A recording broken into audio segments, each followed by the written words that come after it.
Affairs తర్వాత star heroine Nayanthara remuneration hot topic. ఆమె పారితోషికంపై ఎప్పటికప్పుడు హాట్ చర్చ జరుగుతూనే ఉంటుంది. ఇటీవలే నయన్ 4 కోట్లు తీసుకుందని మీడియా కోడై కూసింది. ఆ ప్రచారం ఇంకా చల్లారక ముందే నయన్ పారితోషికం 7 కోట్లు అంటూ ప్రచారం మొదలైంది. అవును, ఇది నిజమే, నయన 7 కోట్లు తీసుకుంటుంది. ఈ మధ్య నయన లేడీ ఓరియంటెడ్ చిత్రాలలో ఫోకస్ చేసిన విషయం తెలిసిందే. ప్రస్తుతం ఆమె చేతిలో 2-3 లేడీ ఓరియంటెడ్ చిత్రాలు ఉన్నాయి.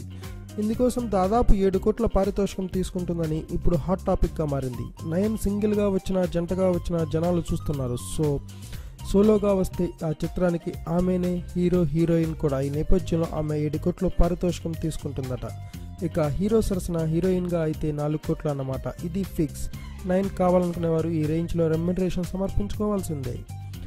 సోలోగా తన ప్రధాన పాత్రలో నటిస్తున్న సినిమాలు విజయవంతం అవుతున్నాయి. వాటికి జనాలు బాగా వస్తున్నారు. హీరోల అవసరం లేకుండా తనే ప్రేక్షకులను థియేటర్లకు రప్పించగలని నయనతార ఫిక్స్ అయింది. దీంతో ఆమె ఇప్పుడు 7 కోట్ల పారితోషికాన్ని డిమాండ్ చేస్తుందని మాట వినిపిస్తోంది. ఈ నంబర్తో దక్షిణాదిలోనే అత్యంత పారితోషికం పొందిన నటిగా నయన రికార్డు సృష్టించినట్లే. ఇతర హీరోల సరసన నటించాలంటే 4, సోలోగా తనే ప్రధాన పాత్ర అయితే 7 కోట్లు. ఇది నయన ప్రస్తుత రేంజ్ అట.